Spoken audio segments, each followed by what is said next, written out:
हमारे इस अभिक्रिया का नाम क्या है? फ्रीडल क्राफ्ट अभिक्रिया, जो ईथर के द्वारा कराई जाती है। ओके, ईथर के द्वारा कराई जाती है और ये एक तरीके से इलेक्ट्रॉन दान की प्रतिस्थापन अभिक्रियाएं होती हैं, ठीक है। और साथ में ये है हमारी नेम रिएक्शन, डायरेक्टली एग्जाम में पूछी जाती है।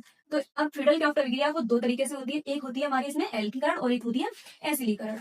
एल्कीकरण के लिए हमेशा याद रखते हैं हम CH3 यानी एल्केन का यूज होता है और इधर CH3COCl का यूज होता है, ठीक है।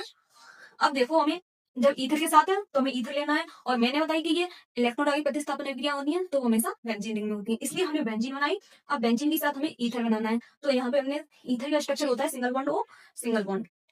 तो यहाँ पे भी हमारा single bond O single bond डाला है, एक तरफ हमने लगा दिया एल्किल समूह और एक तरफ लगा दिया हमने बेंजीन समूह, ठीक है। और इसी का नाम होता है एनिसोल और यही हमारा ईथर है।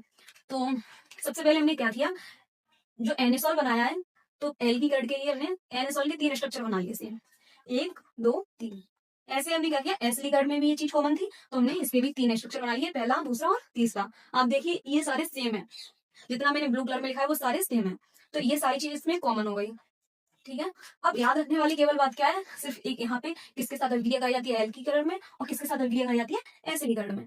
तो एल्कीकरण में हमने CH3Cl से अभिक्रिया कराई, वहां से क्या होता है जब हम इलेक्ट्रॉन दान की प्रतिस्थापन अभिक्रिया करते हैं तो एक बार ऑर्थो पे लगाते हैं और एक बार पैरा पे लगाते हैं, जो भी यहाँ से हमें प्राप्त होता है। तो यहाँ से हमें CH3 प्राप्त हुई तो एक बार इसे हमने ऑर्थो पे लगा दिया और एक बार पैरा पे लगा दिया, ठीक है। ऐसे ही हमने क्या किया, यहाँ पे CH3COCl से अभिक्रिया कराई तो एक बार हमने, अब यहाँ से Cl अलग हो जाएगी, यहाँ से भी Cl अलग हुई है। देखो यहाँ पे ये चीज भी कॉमन है, अगर आप ये चीज भूल जाए कि यहाँ क्या लगाना है तो ये याद रख लेना कि इन दोनों में से कॉमन एक चीज है Cl, इन दोनों को बाहर कर दिया जाता है और जो चीज बची वही इसके साथ में हम लगा देते हैं। तो इधर से Cl को बाहर किया, CH3 लगाई, तो एक बार CH3 हमने ऑर्थो पे लगा दी थी, एक बार पैरा पे। ऐसे यहाँ पे Cl को बाहर किया, CH3CO, एक बार इसे हमने पैरा पे लगाया, एक बार ऑर्थो पे लगाया और एक बार हमने पैरा पे लगा दिया, ठीक है। तो ये हमारी आज की रिएक्शन थी और इस रिएक्शन को अगर एग्जाम में आती है आपके तो ऐसे ही लिखना है, बस इनके नाम लिख देने हैं आपको, जैसे ये एनिसोल है। और अगर आप लैंग्वेज अपने पास से लिखना चाहें तो लिख सकते हैं, वैसे इस रिएक्शन में कोई लैंग्वेज लिखने की आवश्यकता नहीं है, इनके नाम लिख देने हैं आपको। कैसे लिखेंगे, ये कौन से नंबर पे होता है, 2 नंबर पे होता है और ये मैथ होती है, CH3 मैथ पे होता है, इसका मैथिल समूह है।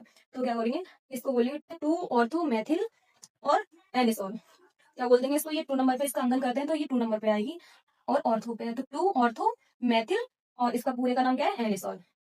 ऐसे इसके लिए बोलेंगे 1 2 3 4 नंबर पे है ये और इसका नाम होता है पैरा, तो क्या बोलेंगे 4 पैरा मैथिल, 4 पैरा मैथिल और एनिसोल। आज की क्लास में इतना ही, अब हम मिलते हैं एक ऐसे ही अमेजिंग से एक न्यू टॉपिक के साथ में, तब तक के लिए धन्यवाद।